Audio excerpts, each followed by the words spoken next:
In many patriarchal societies and tribal societies, fathers are usually known by their sons. But I'm one of the few fathers who is known by his daughter, and I'm proud of it.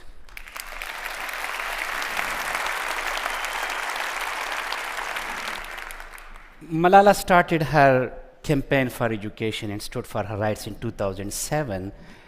And when her efforts were honored in 2011, and she was given National Youth Peace Prize, and she became a very famous, very popular young girl of her country. Before that, she was my daughter, but now I am her father. Ladies and gentlemen, if we glance to human history, the story of a woman is the story of injustice, inequality, violence, and exploitation. You see, in patriarchal societies, right from the very beginning, when a girl is born, her birth is not celebrated. She is not welcomed, neither by father nor by mother. Neighborhood comes and commiserate with mother, and nobody congratulates the father. And a mother is very uncomfortable for having a girl child. When she gives birth to the first girl child, first daughter, she is sad. When she gives birth to the second daughter, she is shocked. And in the expectation of a son, when she gives birth to a third daughter, she feels guilty like a criminal. Not only the mother suffers, but the daughter, the newly born daughter, when she grows old, she suffers too.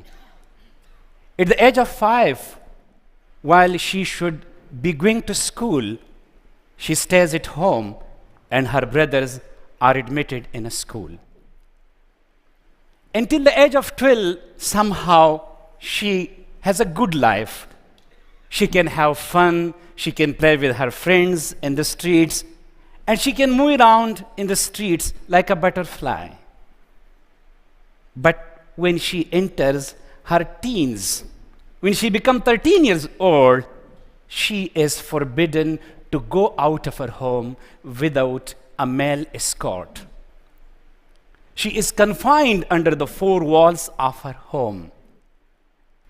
She is no more a free individual. She becomes the so-called honor of her father and of her brothers and of her family.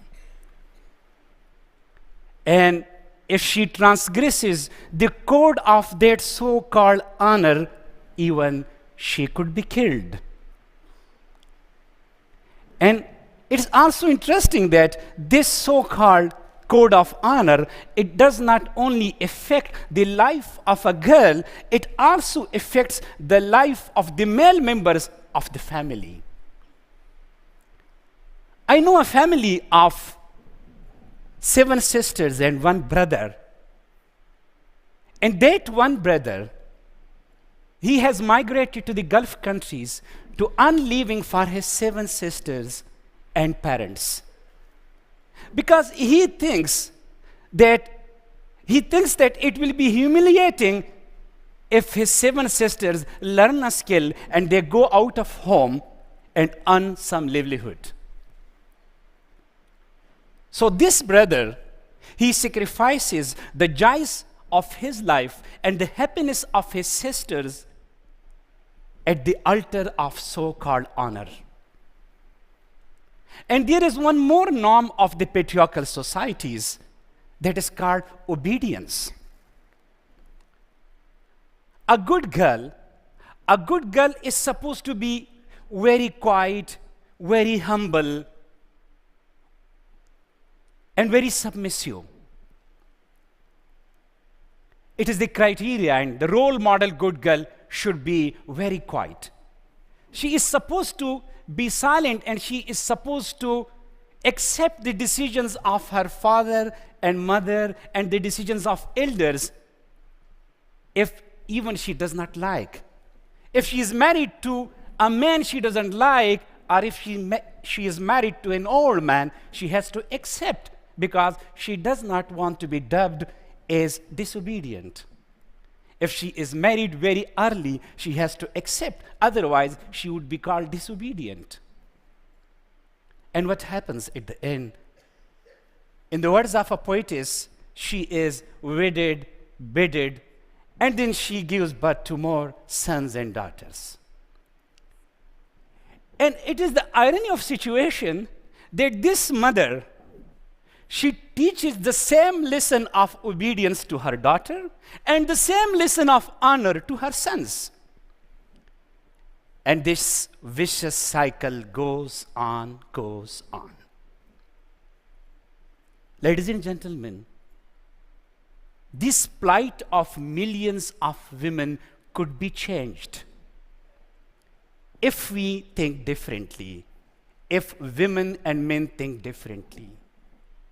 If men and women in the tribal and patriarchal societies in the developing countries, if they can break few norms of family and society, if they can abolish the discriminatory laws of the systems in their states, which go against the basic human rights of the women.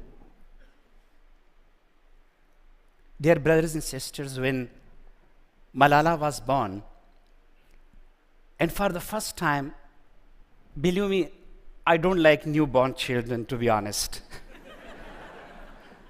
But when I went and I looked into her eyes, believe me, I got extremely honored.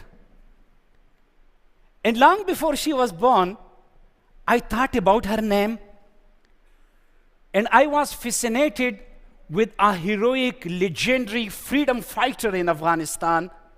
Her name was Malala of Mewand. And I named my daughter after her. Few days after Malala was born, my daughter was born, my cousin came to, and it was a coincidence. He came to my home and he brought a family tree of Yousafzai family. And when I looked at the family tree, it traced back to 300 years of our ancestors. But when I looked, all were men.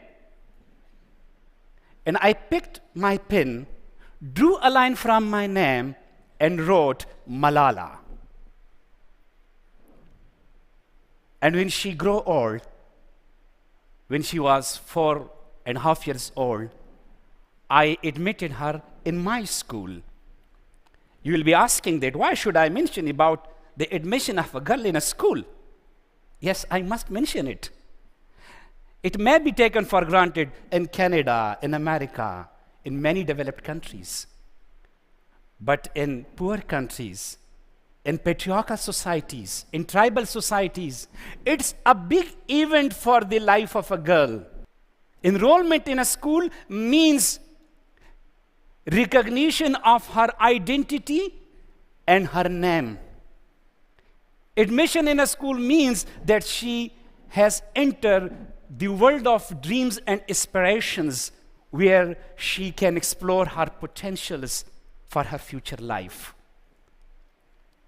I have 5 sisters, and none of them could go to school.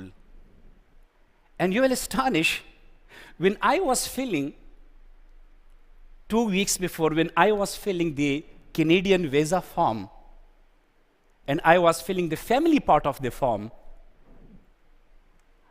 I could not recall the surnames of some of my sisters. And the reason was that I have never seen the names of my sisters written on any document. That was the reason that I valued my daughter. What my father could not gave to my sisters and to his daughters, I thought I must change it. I used to appreciate the intelligence and the brilliance of my daughter. I encouraged her to sit with me when my friends used to come. I encouraged her to go with me to different meetings. And all these good values I tried to inculcate in her personality. And this was not only only Malala. I imparted all these good values to my school, girl students and boy students as well. I used education for emancipation. I taught my girl student to unlearn the lesson of obedience. I taught my boy student to unlearn the lesson of so-called pseudo honor.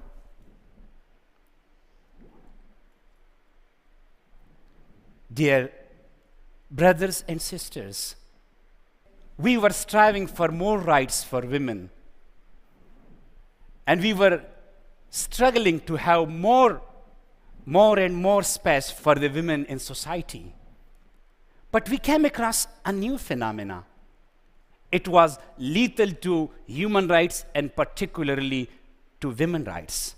It was called Talibanization. It means a complete negation of women participation in all political, economical, and social activities. Hundreds of schools were blasted. Girls were prohibited from going to school. Women were forced to wear veils and they were stopped to be going to the markets.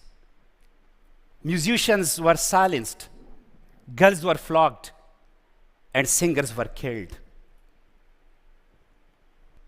Millions were suffering, but few spoke. And it was the most scary thing when you have all around such people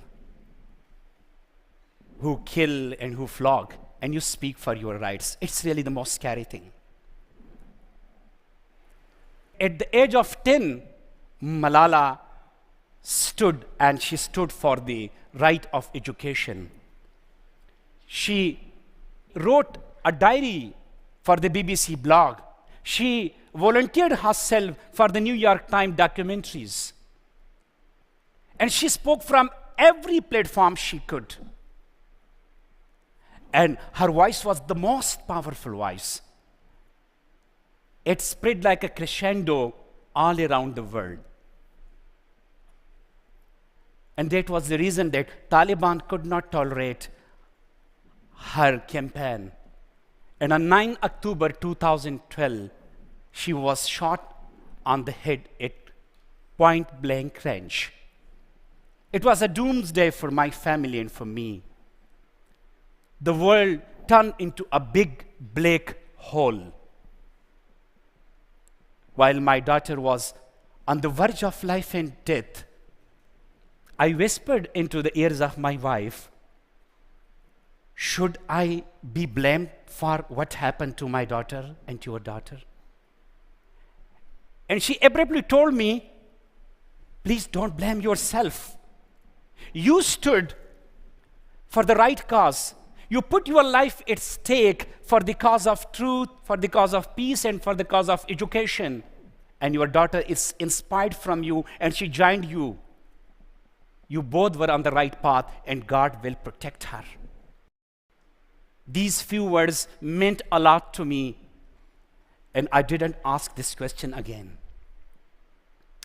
When Malala was in the hospital, and she was going through the severe pains, and she had severe headaches because her facial nerve was cut down. I used to see a dark shadow spreading on the face of my wife. But my daughter never complained. She used to tell us, I'm fine with my crooked smile and with my numbness in face. I'll be okay, please, don't worry. She was a solace for us, and she consoled us. Dear brothers and sisters, we learned from her how to be resilient in the most difficult times. And I'm glad to share with you that despite being an icon for the rights of children and women, she is like any 16-year-old girls. She cries when her homework is incomplete. She quarrels with her brothers, and I'm very happy for that.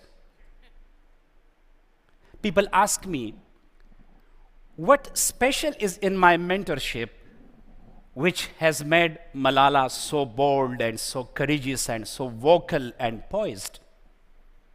I tell them, don't ask me what I did. Ask me what I did not do. I did not clip her wings, and that's all. Thank you very much.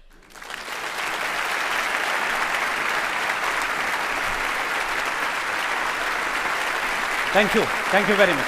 Thank you.